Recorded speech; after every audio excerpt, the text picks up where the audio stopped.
Radio, TV and web in NRK. And I'm Carly Hestaman, I'm head of radio documentary. And we're so happy that you're finally here. We've been planning and waiting, and we just want to get started now. We're happy to see you all.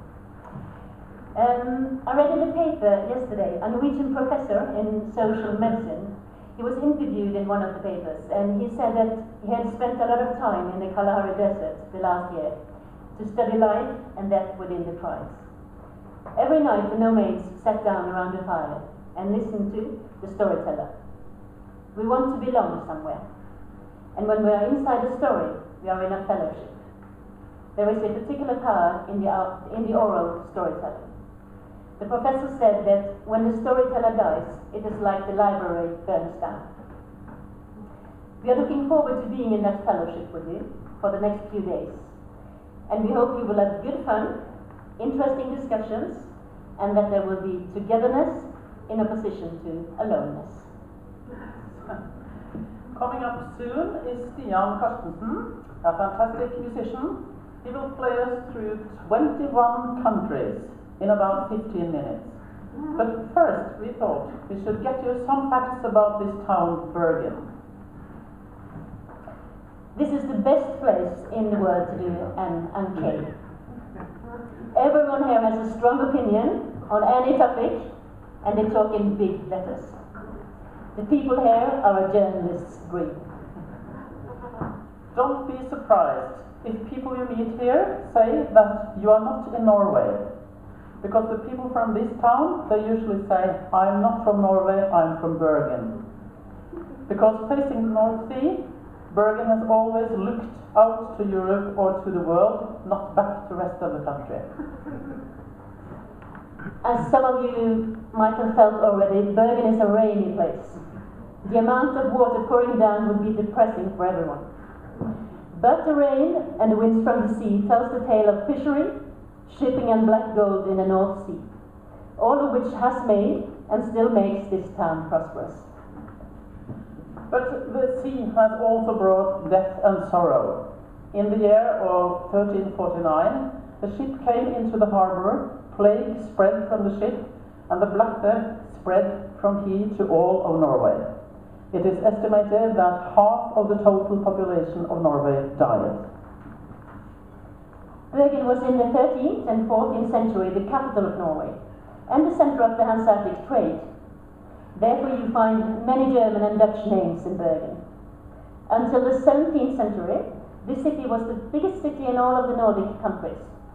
It is therefore perhaps not that strange that people here still doesn't fully accept Oslo as the capital. And in this town, politics and decision-making belongs to the people. Any suggestion, from changing a name of a narrow street to building something new, will start as an intense debate. And it's not given that the people accept the decision. If they prefer the old name of the street, people will continue to use that name, whatever the decision was. And the people here, they talk much, fast and loud.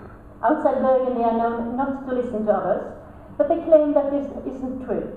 They just have bigger capacity of multitasking. They listen, talk and think at the same time, like an average woman, I'd say.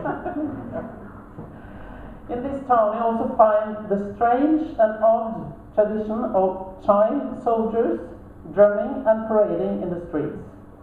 For outsiders, completely strange, and people moving into the town normally complain because these parades usually take place Saturday and Sunday mornings. But the message they get back is loud and clear. Move if you don't like them. Before we give the word to Lorelei, who's head of the EBU group, we would just like to present Cecilia to you. Cecilia, are you here? Yeah. Cecilia will be here during the week, and she will help you with all kinds of things. If you have questions or practical issues to be solved, Cecilia will help you. She'll also be at the registration desk in the mornings and in the afternoons, so just ask Cecilia and the rest of us, of course, if there's anything. Yeah. You can't see her. You can't? No. She can climb up the stairs.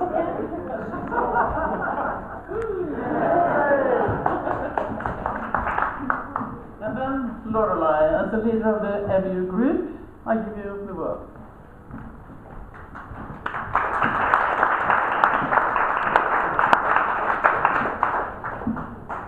Short people from further south.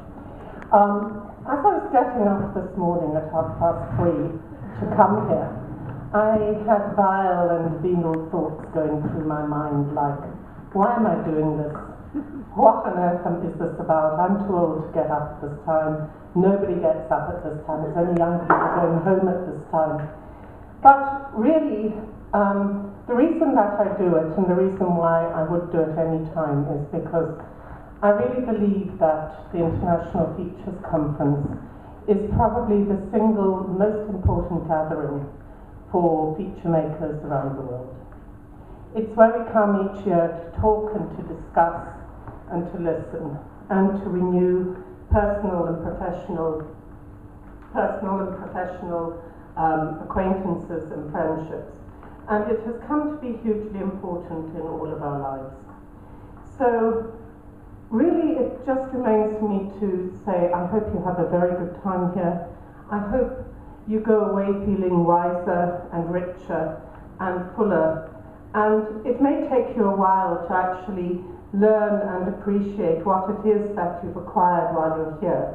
But you will acquire things, you will take ideas and connections away with you that you wouldn't have otherwise.